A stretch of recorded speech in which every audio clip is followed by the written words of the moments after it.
મારું નામ સુનિતા છે, ઉંમર 70 વર્ષ। લોકો આજે પણ મને અમારા જિલ્લામાં પ્રિન્સિપાલ મેડમ કહીને બોલાવે છે। 40 વર્ષની શાળાની ઘંટડી, સ્ટાફ રૂમની ફાઇલો, બાળકોની કોપીઓ અને મધ્યાહન ભોજનની ફરિયાદો વચ્ચે વિતાવી દીધા। સવારની પ્રાર્થનાથી લઈને બોર્ડના પરિણામ સુધી આખી જિંદગી એક સીધી રેખામાં ચાલી। બસ ઘરની રેખા ક્યારેય સીધી ન રહી। મારા પતિ બહુ જલ્દી જતા રહ્યા હતા, ત્યારે મારો દીકરો રોહિત માત્ર 9 વર્ષનો હતો। તે દિવસથી મેં મનમાં એક વાત નક્કી કરી લીધી હતી કે ભલે હું પોતે ગમે તેટલો કાપ મૂકું, આ છોકરાનો અભ્યાસ, તેની રહેણી કેણી, તેનું ભવિષ્ય કોઈ પણ બાબતમાં ઓછું થવા દઈશ નહીં। અમારું નગર નાનું હતું, પણ લોકોની નજર બહુ મોટી।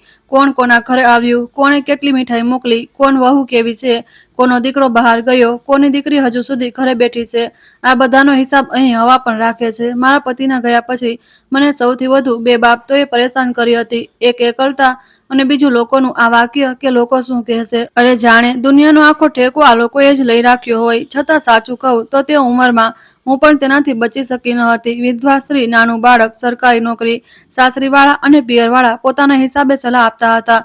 કોઈ કહેતું હતું બીજી વાર લગ્ન કરી લો, કોઈ કહેતું દીકરાને હોસ્ટેલમાં મૂકી દો, કોઈ કહેતું આટલું ભણાવીને શું કરશો, સરકારી ક્લાર્ક બની જશે તો બહુ છે। મેં બધાની સાંભળીને પણ કોઈની વાત ન માની।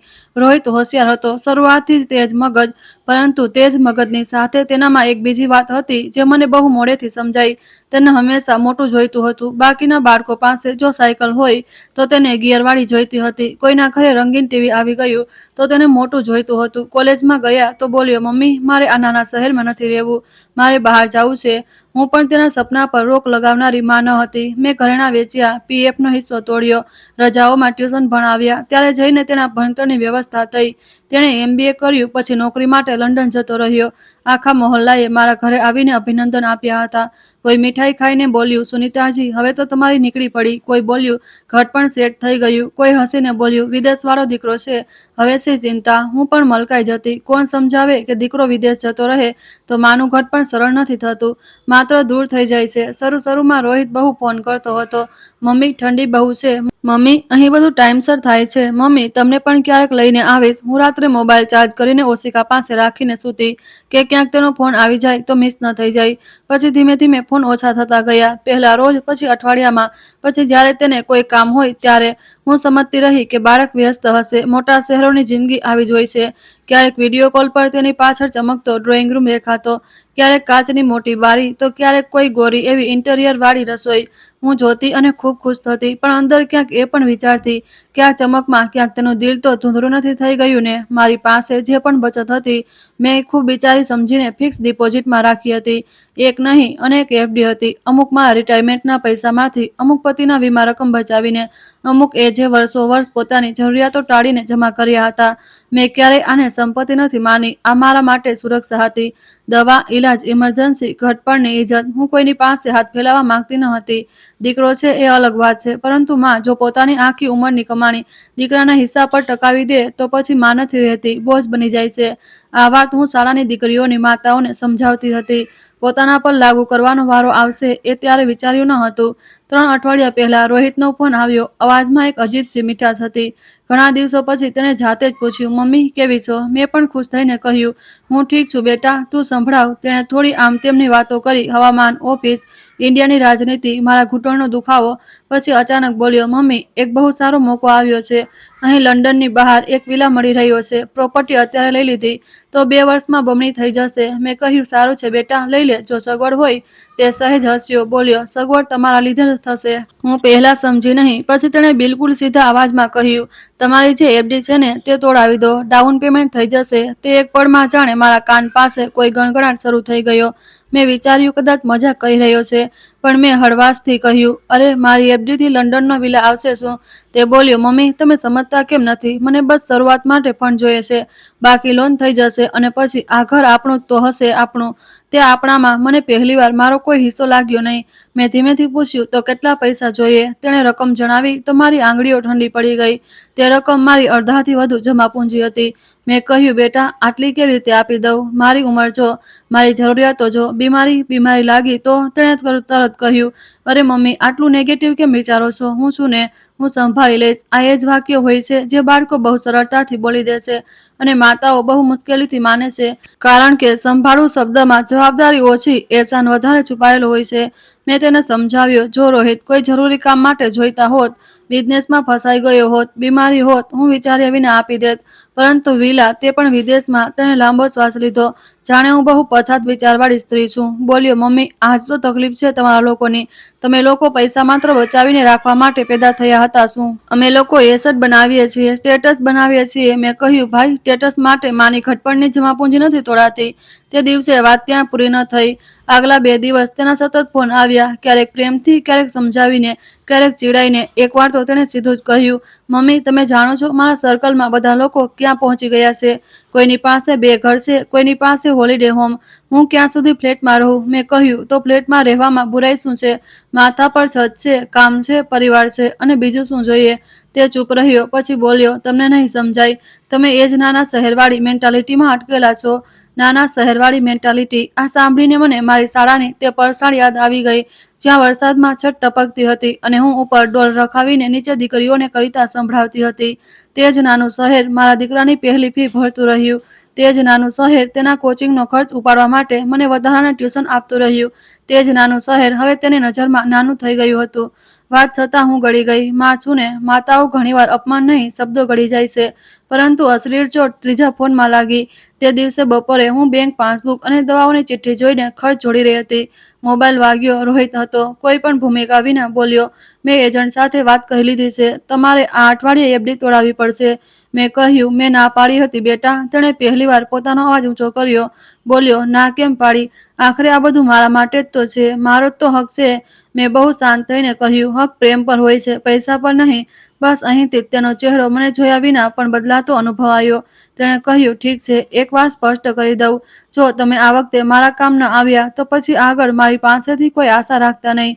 હું વારંવાર હાથ ફેલાવનારાઓમાંથી નથી. મેં ફોન કાનથી થોડો દૂર કરી દીધો. હાથ ધ્રુજી રહ્યો હતો. આટલું સાંભળ્યા પછી પણ મારી અંદરની માં પૂછવા માંગતી હતી, બેટા, તને શું થઈ ગયું છે? પરંતુ મારી અંદરની સ્ત્રી, જેણે આખી ઉંમર પોતાની જાતને સંભાળી છે, તે પહેલીવાર ચૂપ થઈ ગઈ. તેની ચૂપ્પી કદાચ તેને વધુ ગુસ્સો અપાવી ગઈ. બોલ્યો, અને પ્લીઝ આ ના કહેતા કે લોકો શું કહેશે. લોકો તો એ જ કહેશે કે માએ દીકરાનો સાથ ના આપ્યો.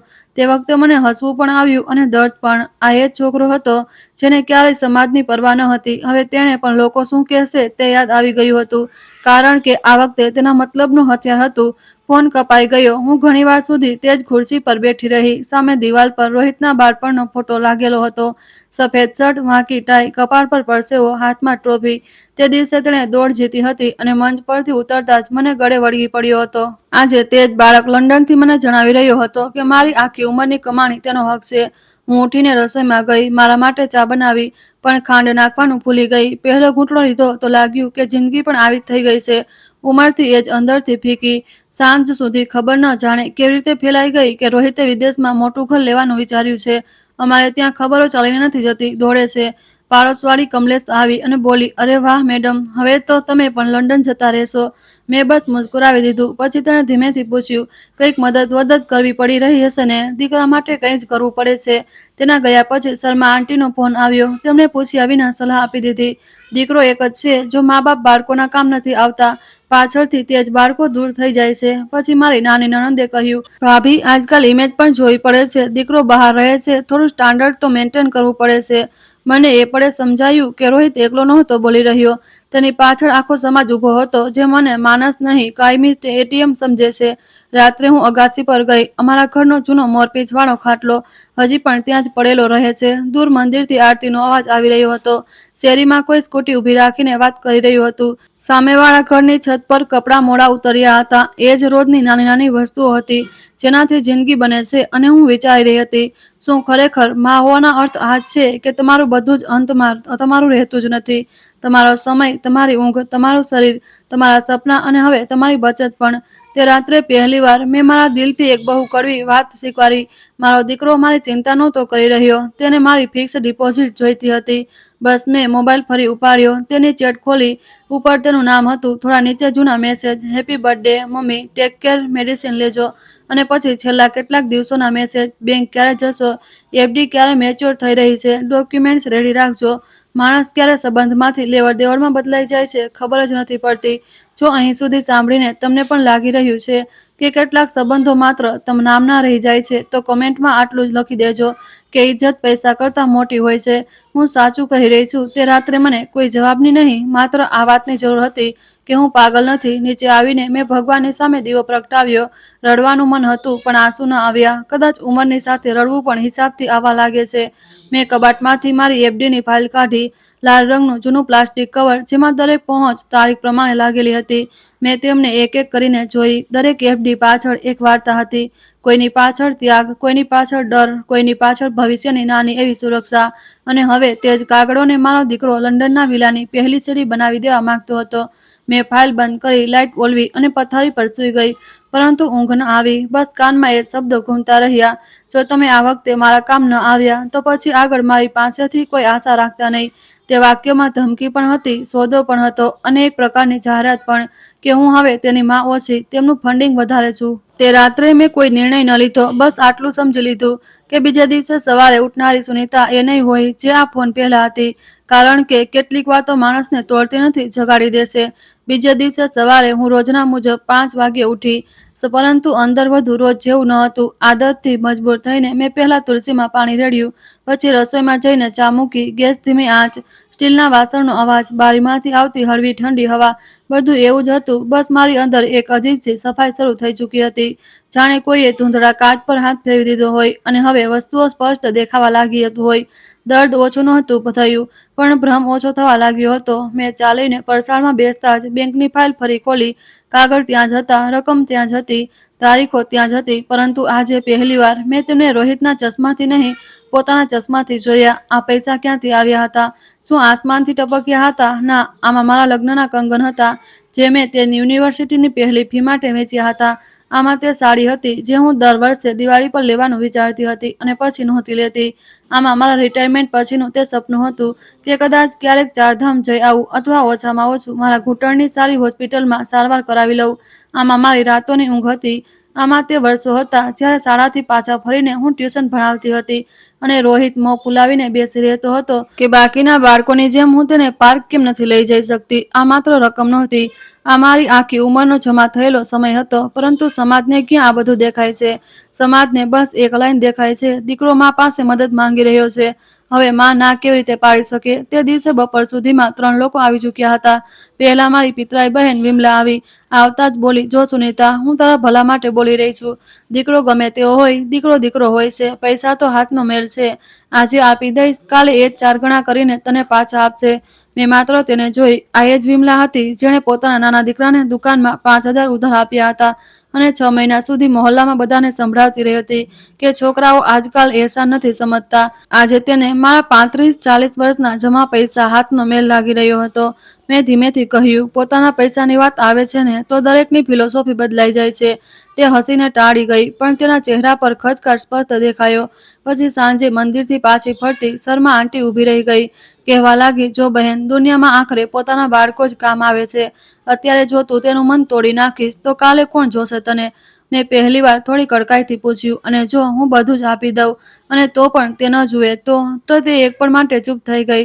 પછી બોલી, અરે, આટલી ખરાબ વાત કેમ વિચારે છે? મેં મનમાં જ કહ્યું, કારણ કે ખરાબ વાત હવે વિચારી નથી રહી, સાંભળી ચૂકી છું. આ બધાથી બધું ચોટે તે લોકોને પહોંચાડી દે. મીઠું બોલતા હતા. એક પડોશણ બોલી, તમારી પણ તો ઇજ્જત છે. દીકરો લંડનમાં છે, થોડું મોટું વિચારવું જોઈએ. એક સંબંધીએ ફોન પર કહ્યું, આજકાલ લોકો સોશિયલ સર્કલ જુએ છે, ત્યાં રહેવા માટે સ્ટાન્ડર્ડ જોઈએ. મેં ફોન કાન પરથી હટાવીને થોડી સેકન્ડ તેને ઘૂરી રહી. મને સમજાતું નહોતું કે આ લોકો ઘર ખરીદી રહ્યા છે કે ચરિત્રનું ટેન્ડર ભરી રહ્યા છે. શું માણસની ઓકાત હવે તેના ડ્રોઈંગ રૂમની લંબાઈથી માપવામાં આવશે? અને જો હા, તો પછી માની ઓકાત શું છે? Bank balance. તે રાત્રે રોહિતનો ફરી ફોન આવ્યો. અવાજમાં ચીડ હતી, પણ ઉપરથી તે પોતાને કંટ્રોલમાં દેખાડવા માંગતો હતો. બોલ્યો, મમ્મી, તમે શું વિચાર્યું? મેં કહ્યું, હા, વિચારી રહી છું. તે બોલ્યો, જો હું સીધી વાત કરું છું, અહીં મોકા વારંવાર નથી આવતા. આજે જો આ પ્રોપર્ટી ન લીધી તો પાછળથી પસ્તાવું પડશે. મેં શાંત સ્વરમાં પૂછ્યું, અને જો મેં મારી એફડી તોડાવી દીધી અને મારે પાછળથી પસ્તાવું પડ્યું તો તેણે તરત કહ્યું, તમારે પસ્તાવું કેમ પડશે? આખરે બધું મારું જ તો છે. આગળ જતા બસ આ જ વાત હતી. બધું મારું જ તો છે. જાણે હું જીવતી નથી, વસિયત છું. જાણે મારો શ્વાસ ચાલી રહ્યો છે, બસ ઔપચારિકતા માટે. મેં કહ્યું, રોહિત, તારી વાતોમાં એક વસ્તુ બહુ સ્પષ્ટ સંભળાઈ રહી છે. તું મને માં ઓછી એસેટ વધારે સમજવા લાગ્યો છે. તે હસ્યો, ઠંડી હસી. બોલ્યો, ડ્રામા ના કરો મમ્મી, હું પ્રેક્ટિકલ વાત કહી રહ્યો છું. તમે ઇમોશનલ થઈ રહ્યા છો. હવે પ્રેક્ટિકલ શબ્દ પણ મને ગાળ જેવો લાગવા માંડ્યો હતો. જ્યારે પણ કોઈ માણસ પોતાની સ્વાર્થી વાતને ચમકદાર બનાવવા માંગે છે, પ્રેક્ટિકલ બોલી દે છે. મેં તેને પૂછ્યું, બેટા, માની લે હું પૈસા આપી દઉં, ત્યાર પછી શું? તો દર મહિને મને ફોન કરીશ? શું અચાનક તને મારી દવા, મારી તબિયત, મારી એકલતા બધું યાદ આવી જશે? તે ચીડાઈ ગયો. બોલ્યો, તમે દરેક વાતને ગિલ્ટ ટ્રીપ બનાવી દેશો. મને બસ સપોર્ટ જોઈએ છે. અને હા, એ ના ભૂલતા કે મેં પણ બહુ મહેનત કરી છે અહીં સુધી પહોંચવામાં. મને ગુસ્સો ન આવ્યો, બસ એક થાક આવ્યો. મેં વિચાર્યું, સાચું છે, આણે મહેનત કરી હશે, પણ કોણે કહ્યું કે તેની મહેનત મારા ત્યાગને ભૂંસી નાખે છે? દીકરો સફળ થઈ જાય તો શું માનો જૂનો સંઘર્ષ ડિલીટ થઈ જાય છે? 2 દિવસ પછી હું બેંક ગઈ. હા, ગઈ, કારણ કે મારા પર પણ લોકો શું કહેશે તે પૂરી તાકાતથી ચડેલું હતું. મેં વિચાર્યું, ચાલ મેનેજર સાથે વાત કરું, કદાચ કોઈ રસ્તો નીકળે. થોડા આપું, થોડા બચાવી લઉં. બેંકમાં ઘૂસતા જૂના દિવસો યાદ આવી ગયા. રિટાયરમેન્ટ પછી કેટલી વાર અહીં આવીને મેં બધું વ્યવસ્થિત કર્યું હતું, જેથી કોઈની સામે હાથ ફેલાવવો ન પડે. કેશ કાઉન્ટર પાસે એ જૂનો પંખો ફરી રહ્યો હતો. નવી છોકરી બેઠી હતી, મને ઓળખતી નહોતી, પણ મેનેજરને જોતા જ કહ્યું, આવો મેડમ, આવો. તમારા જેવા શિસ્તબદ્ધ ગ્રાહકો હવે ઓછા મળે છે. હું બેઠી, પાણી પીધું, ફાઇલ ખોલી. તેણે એક એક એફડી જોઈ. પછી બોલ્યા, તમે એક્સચેન્જ કરાવવા માંગો છો? મેં કહ્યું, અત્યારે પૂછી રહી છું. તેણે નિયમ સમજાવવાના શરૂ કર્યા. પેનલ્ટી કેટલી લાગશે? વ્યાજ કેટલું ઓછું થશે? ટેક્સ ઇફેક્ટ શું થશે? હું માથું હલાવતી રહી. અચાનક તેણે સહજતાથી પૂછી લીધું, કોઈ ઇમરજન્સી છે શું? બસ એ જ શબ્દ, ઇમરજન્સી. મેં પહેલીવાર આખા મામલાને એક બીજી ફ્રેમથી જોયો. ઇમરજન્સી કોને કહેવાય? બીમારી, ઓપરેશન, જીવનું જોખમ, દેવામાં ડૂબવું, દીકરીનું ભણતર, છત પડી જવી. પણ અહીં શું હતું? લંડનમાં વિલા, અને હું મારી ઘટપણની સુરક્ષા તોડીને તેને ઇમરજન્સીનું નામ આપવા બેંક આવી હતી. તે પડે મને મારી જાત પર શરમ આવી. મેનેજર બોલતો રહ્યો, પણ હું સાંભળતી નહોતી. હું માત્ર મારી જાતને પૂછી રહી હતી, સુનીતા, તું ક્યારે આટલી ડરી ગઈ કે પોતાના સત્યને પણ બીજાના શબ્દોમાં છુપાવવા લાગી? હું કોઈ ફોર્મ ભર્યા વગર પાછી આવી ગઈ. રસ્તા પર તડકો બહુ જ હતો. શેરીમાં શાકવાળાએ અવાજ આપ્યો, મેડમ, આજે ભીંડા લઈ લો. મેં ન લીધા. ઘરે પહોંચીને ચપ્પલ ઉતાર્યા અને સીધી મારા રૂમમાં જઈને બેસી ગઈ. દિવાલ તરફ નહીં, આ વખતે અરીસા તરફ. ઉંમર દેખાઈ રહી હતી, કરચલીઓ, ઢળેલો ચહેરો, આંખોની નીચે થોડો સોજો. પરંતુ તે બધાની પાછળ એક સ્ત્રી પણ દેખાઈ રહી હતી, જે અત્યાર સુધી દર વખતે બીજાની સુવિધાના હિસાબે ઝૂકતી રહી હતી. હું મારી જાતને જોતી રહી, અને મને પહેલીવાર લાગ્યું કે હું મારા દીકરા સામે નહીં, મારી અંદર બેઠેલા ડર સામે હારી રહી છું. તે સાંજે મેં જૂની ફાઇલો સાથે બીજું એક બોક્સ કાઢ્યું. તેમાં રોહિતની જૂની વસ્તુઓ રાખી હતી. તેનો ચોથા ધોરણનો રિપોર્ટ કાર્ડ, પહેલી ટાઈ, એક તૂટેલો બેજ, વિદેશ જતા પહેલાનો બોર્ડિંગ પાસ, અને એક કાગળ જેના પર તેણે બાળપણમાં લખ્યું હતું, મારી મમ્મી સૌથી સારી છે, કારણ કે તે મને ક્યારેય ના નથી પાડતી. હું તે લાઈનને ઘણી વાર સુધી જોતી રહી. બાળકોની લખેલી વાતોમાં નિર્દોષતા હોય છે, પરંતુ ક્યારેક ક્યારેક ભવિષ્યનું બીજ પણ. કદાચ મેં સાચે તેને બહુ ઓછી વાર ના પાડી હતી. કદાચ દરેક વાત ત્યાગે તેને અધિકાર જેવો અહેસાસ કરાવ્યો. કદાચ મારી ચૂપ્પીઓ જ તેની ભાષા બની ગઈ. અને કદાચ આજે પહેલીવાર તેને એક એવો જવાબ મળવાનો હતો જે તેણે ક્યારેય વિચાર્યો જ ન હતો. બીજે દિવસે તેનો ફોન સવારમાં આવી ગયો. નમસ્તે વિના, હાલચાલ વિના. બોલ્યો, મમ્મી, એજન્ટ વારંવાર પૂછી રહ્યો છે, મારે કમિટમેન્ટ આપવાની છે. મને આજે ક્લિયર આન્સર જોઈએ છે. મેં કહ્યું, સારું, આજે જોઈએ. તે બોલ્યો, યસ, આજે, અત્યારે. મેં પણ પહેલીવાર તેની ભાષામાં જવાબ આપ્યો. મેં કહ્યું, ઠીક છે, આજે સ્પષ્ટ વાત કરીએ. મારો અવાજ બહુ શાંત હતો, એટલો શાંત કે મને પોતાને ડર લાગ્યો. તે બોલ્યો, ફાઇનલી, તો તમે બેંક જઈ રહ્યા છો? મેં કહ્યું, હા, જઈશ. તેણે કદાચ રાહતનો શ્વાસ લીધો, પરંતુ મેં મારી વાત ત્યાં અટકાવી નહીં. હું બોલી, પણ એ પહેલા તું એક વાત સાંભળી લે. આ જે પૈસા છે ને, આ તારા બાપની છોડેલી હવેલી નથી. આ મારી કમાણી છે, મારી બચત છે, મારો ત્યાગ છે. અને આના પર પહેલો હક મારી જરૂરિયાતનો છે, તારી ઈચ્છાનો નથી. પેલી બાજુ થોડી સેકન્ડ ચૂપી રહી. પછી તેનો અવાજ બદલાઈ ગયો, કડક, ઠંડો, લગભગ અજાણ્યો. બોલ્યો, ઓનેસ્ટલી મમ્મી, અરે, મને લાગે છે તમે જાણી જોઈને મારી ગ્રોથ રોકી રહ્યા છો. તમને ક્યારેય સારું નથી લાગ્યું કે હું તમારાથી મોટું વિચારું? તમને કંટ્રોલ જોઈએ છે. મેં આંખો બંધ કરી લીધી. માણસ જ્યારે વાત હારવા લાગે છે તો બીજાના ચરિત્ર પર ચડાઈ કરે છે. મેં કહ્યું, રોહિત, હું તારી ગ્રોથ નથી રોકી રહી, હું મારી બરબાદી રોકી રહી છું. તેણે તીવ્ર સ્વરમાં કહ્યું, બરબાદી? પોતાના દીકરા પર પૈસા ખર્ચવા બરબાદી છે? મેં કહ્યું, દીકરા પર નહીં, દીકરાના ઈગો પર. અને હા, આ બરબાદી છે. બસ ત્યાર પછી તેણે જે કહ્યું તે જ મારી અંદરની અંતિમ તિરાડ હતી, અને તે જ મારી મુક્તિ પણ. તેણે બહુ સપાટ અવાજમાં કહ્યું, ઠીક છે, તો સ્પષ્ટ સાંભળી લો, મને પૈસા જોઈએ, ઇમોશનલ લેક્ચર નહીં. જો તમે મારા કોઈ કામના નથી, તો આ સંબંધનો અર્થ પણ શું છે? હું સાચું કહી રહી છું. તે પડે જાણે ઓરડાની હવા રોકાઈ ગઈ. હું ખુરશી પર સીધી બેસી ગઈ. મારા હાથ ધ્રુજવાના બંધ થઈ ગયા. દિલ ધબકી રહ્યું હતું. પણ અજીબ વાત એ હતી કે દર્દ પછી એકદમથી શાંતિ ઉતરી આવી, જાણે કોઈ જૂનો કોયડો ઉકેલાઈ ગયો હોય. આ એ જ સત્ય હતું જેનાથી હું મહિનાઓ, કદાચ વર્ષોથી બચી રહી હતી. તે મારી પાસે પ્રેમ નહોતો માંગી રહ્યો, તે ઉપયોગ માંગી રહ્યો હતો. મેં તેને થોડી સેકન્ડ પછી પૂછ્યું, એકવાર ફરી બોલ. તેણે ચીડાઈને કહ્યું, મમ્મી, પ્લીઝ વર્ડ્સ પકડવાનું બંધ કરો. I need money, not drama. બસ એ જ હતું, આઈ નીડ મની. તે અંગ્રેજીની પાછળ છુપાયેલો અસલી સંબંધ ખુલીને સામે ઊભો હતો. મેં બહુ ધીમેથી કહ્યું, ઠીક છે રોહિત, હવે મને બધું સમજાઈ ગયું. તેણે કદાચ વિચાર્યું હું માની ગઈ. બોલ્યો, ગુડ, તો આજે જ પ્રોસેસ કરી દો. મેં કહ્યું, હા, પ્રોસેસ આજે જ શરૂ થશે. અને ફોન મૂકી દીધો. ત્યાર પછી હું રડી નહીં. આ જ વાત મને પોતાને સૌથી વધુ ડરામણી લાગી. જે દીકરા માટે મેં અડધી રાતો સુધી તાવમાં પટ્ટીઓ બદલી, જેની સ્કૂલ બસ છૂટી જવા પર હું સાયકલ લઈને પાછળ ભાગી, જેના માટે મેં દરેક તહેવાર પર પોતે સસ્તું પહેર્યું અને તેને સારું પહેરાવ્યું, તેના માટે જ મારી અંદર આંસુ નહોતા બચ્યા. કદાચ જ્યારે દર્દ પોતાની હદ પાર કરી જાય છે, ત્યારે આંસુ નથી આવતા, નિર્ણય આવે છે. મેં તે જ દિવસે મારી જૂની સહકર્મી નિર્મલાને ફોન કર્યો. નિર્મલા હવે નિવૃત્ત થઈને જિલ્લા મુખ્યાલયમાં રહેતી હતી અને ઘણી સામાજિક સંસ્થાઓ સાથે જોડાયેલી હતી. મેં તેને બસ આટલું પૂછ્યું, આપણા વિસ્તારમાં એવી કઈ છોકરીઓ છે જે ભણવા માંગે છે પરંતુ પૈસાના કારણે રોકાઈ જાય છે? પેલી બાજુ થોડી પણ ચૂપી રહી. પછી તેણે કહ્યું, બહુ છે સુનીતા, એટલી છે કે નામ લખતા લખતા સાંજ પડી જશે. મેં કહ્યું, મને નામ જોઈએ છે, અસલી નામ, અસલી ઘર, અસલી જરૂરિયાત. તેણે પૂછ્યું, કેમ? મેં કહ્યું, કારણ કે હવે મારે મારા પૈસા સાચી જગ્યાએ લગાવવા છે. તે સાંજે પહેલીવાર મેં મારો નિર્ણય જોરથી બોલ્યો, ખાલી રૂમમાં મારી જાત સાથે. મેં કહ્યું, જો મારો દીકરો મારી જમા પૂંજીને સ્ટેટસ બનાવવા માંગે છે, હું તેને ભવિષ્ય બનાવીશ, અને તે ભવિષ્ય તેનું નહીં હોય. પછી કામ શરૂ થયું. આવતા 2 દિવસોમાં નિર્મલાએ મને ઘણી છોકરીઓની માહિતી મોકલી. કોઈના પિતા ખેતમજૂર હતા, કોઈની માતા લોકોના ઘરે વાસણ માંજતી હતી, કોઈનો અભ્યાસ 8મા પછી રોકાઈ જવાનો હતો, કારણ કે સાયકલ નહોતી, ફી નહોતી, અથવા ઘરવાળાઓને લાગતું હતું કે છોકરી વધારે ભણીને શું કરશે. હું એક એક કાગળ વાંચતી ગઈ અને મને એવું લાગ્યું જાણે ભગવાને મારી સામે અરીસો નહીં, રસ્તો મૂકી દીધો છે. હું સમજી ગઈ હતી કે આ નિર્ણય ગુસ્સામાં નથી લેવાનો, આને એટલો મજબૂત બનાવવાનો છે કે મારા મૃત્યુ પછી પણ કોઈ તેને અડી ન શકે.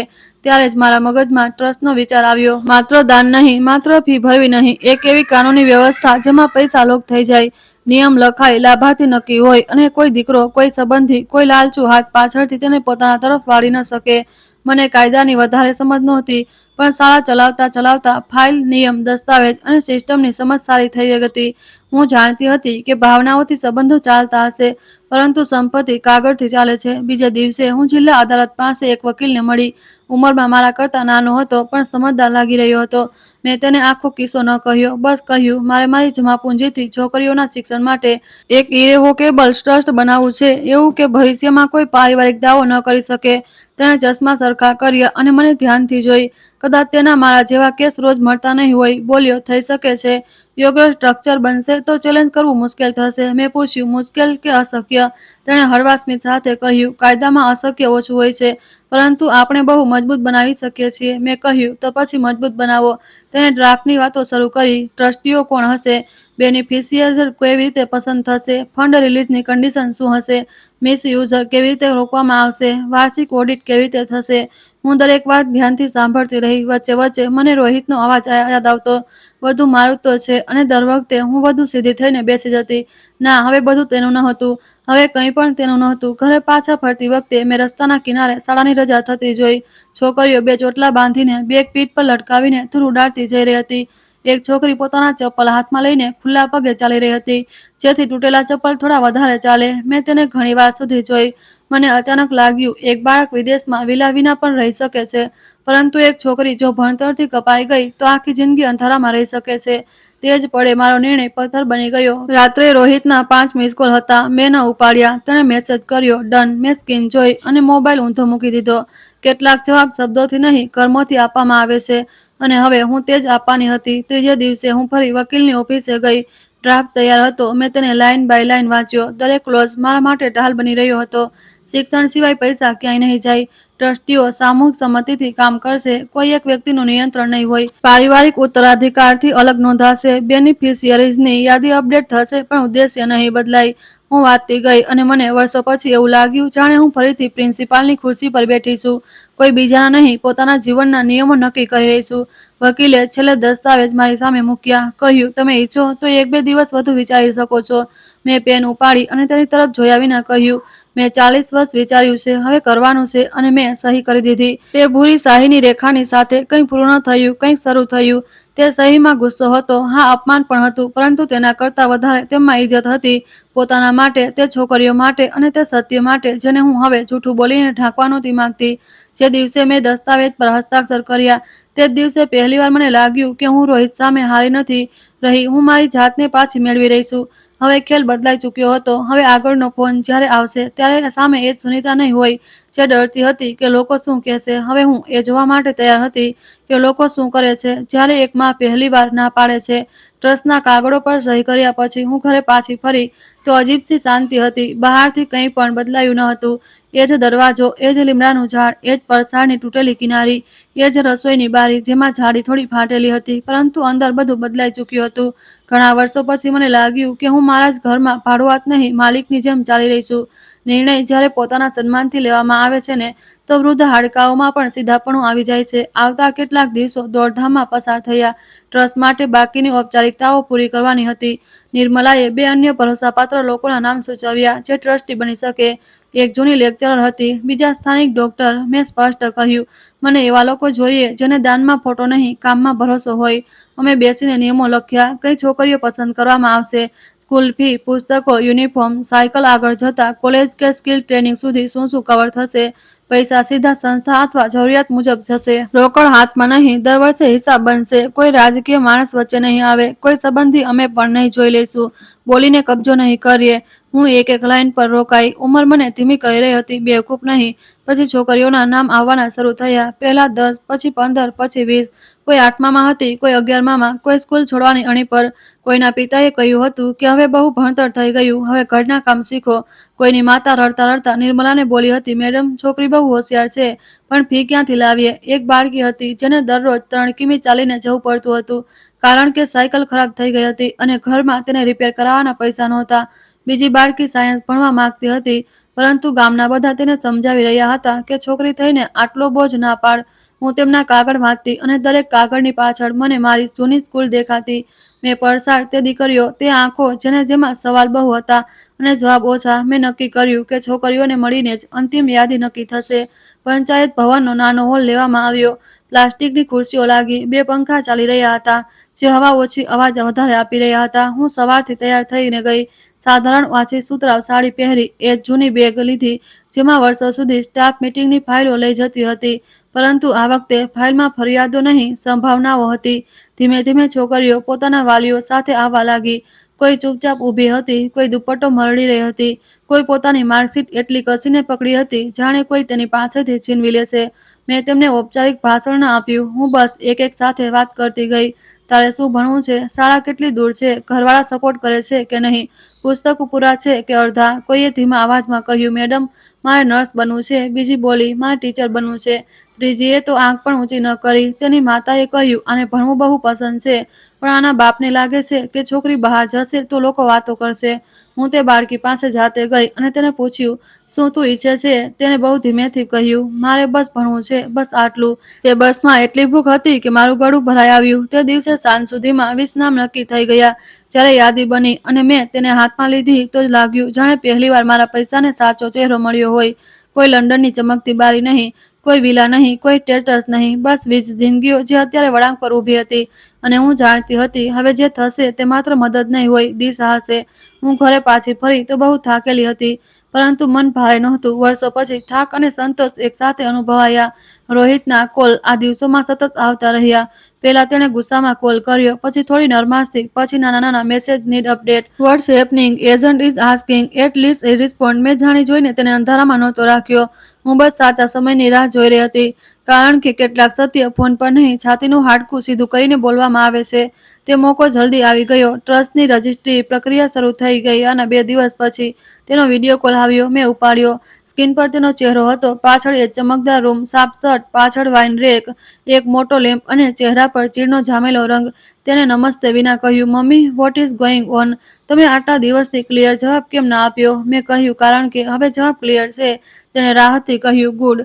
ફાઇનલી, તો પૈસા ક્યારે ટ્રાન્સફર કરી રહ્યા છો? મેં તેની આંખોમાં જોયું અને બહુ શાંત અવાજમાં કહ્યું, પૈસા ટ્રાન્સફર થઈ ચૂક્યા છે, પરંતુ તને નહીં. પહેલા તેને મારી વાત સમજાય જ નહીં. તેને ભવાં સંકોચીને પૂછ્યું, મતલબ? મેં કહ્યું, મારી બધી એફડી એક્શન કરી દીધી અને તેમાંથી 20 ગામની છોકરીઓના ભણતર માટે એક ઇક્વોરેબલ એજ્યુકેશન ટ્રસ્ટ બનાવી લીધું છે. કાગળો પૂરા થઈ ચૂક્યા છે. પૈસા આવે તે જ ઉદ્દેશ્ય માટે લીગલી લોક છે. થોડી સેકન્ડ સુધી તે મને ઘૂરતો રહ્યો, જાણે તેના મગજે શબ્દો સાંભળ્યા હોય પણ અર્થ માનવાનો ઇનકાર કરી રહ્યો હોય. પછી તેનો ચહેરો એવો લાલ થયો જેવો મેં તેનામાં બાળપણ પછી ક્યાંય નહોતો જોયો. તેને લગભગ બૂમ પાડીને કહ્યું, તમે શું કર્યું? મેં ત્યાં જ રિપીટ કર્યું, ધીમે અને સ્પષ્ટ, મેં મારી જમાપૂંજી ગામની છોકરીઓના શિક્ષણમાં લગાવી દીધી. હવે તે પૈસા કોઈ વિલા, ઇન્વેસ્ટમેન્ટ કે ફેમિલી ક્લેમ માટે ઉપલબ્ધ નથી. તે ફાટી પડ્યો, બોલ્યો, તમે પાગલ થઈ ગયા છો કે શું? આ મારું ઇનહેરિટન્સ હતું. તમે મને પૂછ્યા વગર કેવી રીતે? મેં તેની વાત વચ્ચે જ કાપી નાખી પહેલીવાર અને કહ્યું, ઇનહેરિટન્સ ત્યારે હોય છે જ્યારે આપવાવાળો મરી જાય. હું અત્યારે જીવતી છું અને જ્યાં સુધી હું જીવતી છું મારી કમાણી પર મારો હક છે, તારી આશાનો નહીં. તેને દાંત ભીંચીને કહ્યું, અનબિલીવેબલ. તમે બહારવાળાઓ પર પૈસા લૂંટાવી દીધા, પોતાના દીકરાને કંઈ ન આપ્યું. બહારવાળા? મને તે શબ્દ પર હસવું પણ આવ્યું, દુઃખ પણ. મેં કહ્યું, બહારવાળા કોણ? તે છોકરીઓ જે ભણવા માંગે છે કે હું, જે તારી દુનિયામાં માત્ર પૈસાના કારણે બચેલી હતી? તે બોલ્યો, સ્ટોપ ટ્વિસ્ટિંગ થિંગ્સ. હું માત્ર પ્રેક્ટિકલ ફ્યુચર પ્લાન કરી રહ્યો હતો. તમે હંમેશાથી ઇમોશનલ મેન્યુપ્યુલેશન કરતા આવ્યા છો. મેં કહ્યું, ના રોહિત, મેન્યુપ્યુલેશન તું કહી રહ્યો હતો. પહેલા પ્રેમની ભાષામાં, પછી ગિલ્ટની, પછી ધમકીની, હવે અધિકારની. બસ આ વખતે હું સમજી ગઈ. તે ખુરશી પરથી ઊભો થયો અને સ્કિન હલી ગઈ. કદાચ રૂમના આંટા મારી રહ્યો હતો. પછી બોલ્યો, સો ધેટ્સ ઇટ. તમે લિટરલી સ્ટ્રેન્જર્સને પસંદ કરી લીધા ઓવર યોર ઓન સન. મેં કહ્યું, સ્ટ્રેન્જર્સ નહીં, સ્ટુડન્ટ્સ. અને હા, મેં લાલચ પર ભવિષ્ય પસંદ કર્યું છે. તું ઘર ખરીદવા માંગતો હતો જેથી લોકો જુએ. હું ભણતર ખરીદી રહી છું જેથી જિંદગીઓ બદલાય. બંનેમાં ફરક છે, મોટો ફરક. તેણે અચાનક બહુ ઠંડા અવાજમાં કહ્યું, ફાઇન, તો આગળ મારી પાસેથી કોઈ આશા રાખતા નહીં. હું હસી નહીં પણ મુસ્કુરાઈ જરૂર, કારણ કે આજ ધમકી તો તે પહેલા પણ આપી ચૂક્યો હતો. મેં કહ્યું, બેટા, જે સંબંધનો આધાર પૈસા હોય તેનું તૂટવું નુકસાન નહીં, સફાઈ હોય છે. જો તને માત્ર મારું બેંક બેલેન્સ જોઈતું હતું તો તે આજે ખતમ થઈ ગયું. જો તને માં જોઈતી હતી તો હું હજી પણ અહીં છું. હવે નિર્ણય તારો છે કે તું કોની સાથે સંબંધ રાખવા માંગતો હતો. તે થોડી પર ચૂપ રહ્યો. કદાચ તેને આશા હતી કે હું ડરી જઈશ, મનાવીશ, રડીશ અને ઓછામાં ઓછું કહીશ કે બેટા આવું ના બોલ. પણ જ્યારે સામેવાળો સ્ક્રિપ્ટ બદલી દે તો ખેલ બગડી જાય છે. તેણે આખરી વાર કર્યો. બોલ્યો, સોસાયટીમાં તમારું બહુ હ્યુમિલેશન થશે જ્યારે લોકો જાણશે કે તમે તમારા દીકરાને ડિસઓન કરી દીધો. મેં કહ્યું, મેં તને ડિસઓન નથી કર્યો. મેં તારી લાલચને ફંડ કરવાની ના પાડી છે. અને સોસાયટીની આટલી ચિંતા છે તો સાંભળ, જે સોસાયટીથી તું મને ડરાવતો હતો ને, એ જ સોસાયટી હવે જોશે કે એક માએ પોતાના પૈસા પહેલીવાર પોતાની શરતો પર ખર્ચ્યા. તેણે ફોન કાપી નાખ્યો. સ્કિન કાળી થઈ ગઈ તો હું થોડીવાર તેને જોતી રહી. દિલ ધબકી રહ્યું હતું પરંતુ તૂટી નહોતું રહ્યું. આ સૌથી અજીબ હતું. આટલા વર્ષો સુધી હું સમજતી રહી કે જો રોહિત મારાથી દૂર થઈ ગયો તો હું વિખેરાઈ જઈશ, પરંતુ તે દિવસે લાગ્યું હું વિખેરાઈ નથી રહી. હું બસ ભ્રમ ઉતારી રહી છું. જાણે જૂની ભારે સાલ ઉતારી દો અને ખબર પડે કે શ્વાસ લેવો સરળ થઈ ગયો. પરંતુ વાર્તા ત્યાં પૂરી ન થઈ. અમારા નગરમાં કોઈ પણ વાત દિવાલની અંદર નથી રહેતી. એક અઠવાડિયાની અંદર અડધા શહેરને ખબર પડી ગઈ કે મેં મારી એફડી દીકરાને આપવાને બદલે ગામની છોકરીઓ માટે ટ્રસ્ટ બનાવી દીધું. પ્રક્રિયાઓ એવી જ હતી જેવી મેં વિચારી હતી, બસ થોડી વધારે હલકી. કોઈ બોલ્યું, ઘટપણમાં સ્ત્રીઓ જીદી થઈ જાય છે. કોઈ બોલ્યું, ભણી ગણીને પણ આખરે સ્ત્રી સ્ત્રી જ રહી છે. ઇમોશનમાં વહી ગઈ. એક દૂરના સંબંધીએ તો ત્યાં સુધી કહી દીધું કે કાલે છોકરીઓ તમારું નામ પણ નહીં લે. દીકરો જ આખરે દીકરો હોય છે. મેં તેને પૂછ્યું, અને જો દીકરો માત્ર પૈસા લેતી વખતે દીકરો હોય, બાકીના સમયે ઇન્વેસ્ટર, તો તેને નજારો ફેરવી લીધી. કેટલાક લોકો સામે નહીં પાછળથી કાપે છે. મારા મહોલ્લાની એક સ્ત્રી બીજીને કહી રહી હતી, જોયું, આજ થાય છે જ્યારે બાળકોને એકલા ઉછેરો, રિસ્પેક્ટ નથી મળતી. મને સંભળાયું. હું ઈચ્છતી તો રોકાઈને જવાબ આપતી. પછી વિચાર્યું, ના, દરેક ટોણાનો જવાબ શબ્દ નથી હોતો. અમુક જવાબ સમય આપે છે અને અમુક જવાબ રિઝલ્ટ જલ્દી આવવા લાગ્યા. ટ્રસ્ટ હેઠળ પહેલા હપ્તા જમા થયા. યુનિફોર્મના પૈસા આપવામાં આવ્યા. 2 બાળકીઓની પાછલી બાકી ફી ક્લિયર થઈ. 4 છોકરીઓ માટે સાયકલો ખરીદવામાં આવી. એક બાળકી જે સાયન્સ લેવા માંગતી હતી તેના પુસ્તકોની વ્યવસ્થા થઈ, બીજી જે સ્કૂલ છોડવાની હતી તેના પિતા સાથે વાત કરાવીને એડમિશન ફરી કન્ટિન્યુ કરાવવામાં આવ્યું. હું દરેક વસ્તુ પર્સનલી જોવા માંગતી હતી. નિર્મલા કહેતી હતી, તું તારી જાતને આટલી બધી ના થકાવ. હું કહેતી, 40 વર્ષ સ્કૂલ ચલાવી છે, આ થાક નહીં, મારી આદત છે. પહેલી વાર જ્યારે તે છોકરીઓને સ્કૂલ બેગ, પુસ્તકો અને પહોંચ આપીને મોકલવામાં આવી તો તેમણે મને ઘેરી લીધી. કોઈએ પગે લાગી, કોઈએ બસ ચૂપચાપ હાથ જોડી દીધા. એક નાની બાળકી, કદાચ 13-14 વર્ષની, મારી પાસે આવીને બોલી, દાદી, હવે હું ભણી શકીશ ને? સાચે જ. હું ત્યાં રોકાઈ ગઈ. તેણે દાદી કહ્યું ને? મેડમના ટ્રસ્ટીના દાન આપવાવાળી. ના કોઈ મોટો શબ્દ, બસ દાદી. મેં તેના માથા પર હાથ રાખીને કહ્યું, હા, હવે તું ભણીશ, ખૂબ ગણીશ. તે એક વાક્યે મારી અંદર જે જગ્યા ખાલી પડી હતી ત્યાં ધીમેથી રોશની મૂકી દીધી. તે રાત્રે ઘણા દિવસો પછી હું રડી, ચૂપચાપ, ડૂસકા વિના. કારણ કે તે બાળકીના દાદીમાં કોઈ સ્વાર્થ નહોતો, કોઈ હિસાબ નહોતો, કોઈ વિલા નહોતો, માત્ર ભરોસો હતો. અને મને સમજાઈ ગયું કે મેં મારા દીકરા પાસેથી કંઈ છીનવ્યું નથી. મેં મારા પૈસાને પહેલીવાર સાચા સંબંધમાં બદલ્યા છે. સંબંધ લોહીથી મોટો નથી હોતો, પરંતુ ચરિત્રથી જરૂર મોટો થઈ જાય છે. કેટલાક અઠવાડિયા પછી સ્થાનિક ઇન્ટર કોલેજમાં એક નાનો એવો કાર્યક્રમ રાખવામાં આવ્યો. મને બોલાવવામાં આવી. હું મંચ પર ગઈ તો સામે એ જ લોકો પણ બેઠા હતા જેમાં કેટલાક લોકોએ મારી બુરાઈ કરી હતી. પ્રિન્સિપાલે મારો પરિચય કરાવ્યો. કહ્યું કે એક નિવૃત્ત શિક્ષિકાએ 20 છોકરીઓ માટે કાયમી શૈક્ષણિક સહાયની વ્યવસ્થા કરી છે. તાળીઓ વાગી. હું ભીડમાં ચહેરા જોઈ રહી હતી. કેટલાક સાચે જ સન્માનથી તાળીઓ વગાડી રહ્યા હતા તો કેટલાક એટલા માટે કે બધા વગાડી રહ્યા હતા. કેટલાકના ચહેરા પર હજી પણ ખટાશ હતી, પરંતુ તે દિવસે પહેલીવાર મને ફરક ન પડ્યો. કારણ કે લોકો શું કહેશેનો ડર તે જ પળે મરી જાય છે જ્યારે તમે જોઈ લો છો કે લોકો દરેક હાલમાં કંઈક ને કંઈક તો કહેશે. તો પછી શા માટે એવું કંઈક ન કરવામાં આવે જેનાથી ઓછામાં ઓછું રાત્રે અરીસામાં પોતાનો ચહેરો જોઈને શરમ ન આવે? મને બોલવા માટે કહેવામાં આવ્યું. હું ઊભી થઈ અને લખ્યા વિના બોલવાનું શરૂ કર્યું. મેં કહ્યું, હવે હું કોઈ મહાન કામ કરવા નથી આવી. મેં માત્ર મારા પૈસાને ત્યાં મોકલ્યા જ્યાં તેમની સૌથી વધારે જરૂર હતી. આપણે અવારનવાર દીકરાઓ માટે જમા કરીએ છીએ, વંશ માટે જમા કરીએ છીએ, નામ માટે જમા કરીએ છીએ, પરંતુ ક્યારેક ક્યારેક કોઈ એક છોકરીની ફી પણ કોઈ પરિવારનું ભવિષ્ય બદલી શકે છે. જો મારા આ કદમથી એક પણ છોકરી અધવચ્ચે ભણતર નહીં છોડે તો મારા પૈસા પહેલીવાર સાચે જ વધશે, વ્યાજથી નહીં, અસરથી. હોલમાં થોડી સેકન્ડની શાંતિ રહી. પછી તાળીઓ વાગી. આ વખતે મને લાગ્યું આ તાળીઓ મારા માટે નહીં, તે વિચાર માટે છે જેણે આપણે બધાએ બહુ લાંબા સમય સુધી દબાવીને રાખ્યો. રોહિતે તે દરમિયાન 2 વાર વધુ સંપર્ક કર્યો. એકવાર માત્ર એક લાઈન લખી, યુ મેડ યોર પોઈન્ટ. બીજી વાર, પીપલ હિયર આર શોક્ડ. મેં કોઈ જવાબ ન આપ્યો કારણ કે હવે મારે તેને સમજાવવાની જરૂર નહોતી. મેં મારો પોઈન્ટ નહોતો બનાવ્યો, મેં સીમા બનાવી હતી. અને જે લોકો જીવનભર બીજાની સીમાઓ તોડીને જીવે છે તેને સીમા અપમાન લાગે છે. ઘણા મહિના વીતી ગયા. છોકરીઓનું ભણતર ચાલતું રહ્યું. હું મહિનામાં એકવાર રિવ્યુ મીટિંગ રાખતી, માર્કશીટ જોડતી, ગેરહાજર રહેવા પર પૂછતી, કોઈનું રિઝલ્ટ પડે તો કારણ જાણતી. કેટલાક ઘરોમાં જઈને પણ આવી. એક માતાએ કહ્યું, મેડમ, પહેલા લાગતું હતું છોકરી પર ખર્ચ કરવો નકામો છે. હવે જ્યારે આ ભણતરમાં આગળ નીકળી રહી છે તો ઘરવાળાઓ પણ બદલાઈ રહ્યા છે. બીજી સ્ત્રી બોલી, મારા માણસે પહેલીવાર જાતે કહ્યું કે આને આગળ મોકલીશું. મને ત્યારે સમજાયું કે પૈસા માત્ર ફી નહોતા ભરી રહ્યા, વિચાર પણ હલાવી રહ્યા હતા. એક સાંજે હું સ્કૂલની પાછળવાળા મેદાનથી પાછી ફરી રહી હતી. સૂરજ આથમી રહ્યો હતો. દૂર કેટલીક છોકરીઓ હસતી હસતી જઈ રહી હતી. તેમની બેગ હલી રહી હતી, ચોટલીઓ ઉછળી રહી હતી. ધૂળમાં પણ ચમક હોય છે. આ મેં તે સાંજે અનુભવ્યું. હું રસ્તામાં કિનારે થોડીવાર રોકાઈ ગઈ. મનમાં અચાનક રોહિતનું બાળપણ આવ્યું. તે પણ ક્યારેક આમ જ દોડતો હતો. એક પળ માટે દિલમાં કસક ઉઠી. માં હોવાનું બંધ નથી થતું, ચોટ પછી પણ નહીં. મેં સત્યને છુપાવ્યું નહીં. હા, મને મારા દીકરાની યાદ આવતી હતી. હા, ક્યારેક ક્યારેક મન થતું હતું કે તે બસ એકવાર કોઈ મતલબ વગર ફોન કરે અને પૂછે, મમ્મી જમ્યા? પરંતુ મેં એ પણ સ્વીકાર કરી લીધું હતું કે કેટલીક ઈચ્છાઓ પૂરી નથી થતી અને તેમનું ન હોવું પણ આપણને જીવતા શીખવી દે છે. મેં મારી જાતને પૂછ્યું, શું મેં દીકરો ખોઈ દીધો? પછી તે જ પળે બીજી અવાજ આવી કે કદાચ મેં બહુ મોડેથી એ સ્વીકાર્યું કે હું પહેલા જ તેને ખોઈ ચૂકી હતી. બસ માની નહોતી રહી. જે સંબંધ સન્માન પર ટકેલો ન હોય તે માત્ર આદત બનેલો હોય છે, અને આદત છૂટે તે દર્દની સાથે સાચું પણ છૂટે છે. વર્ષના અંતમાં ટ્રસ્ટનો પહેલો વાર્ષિક અહેવાલ બન્યો.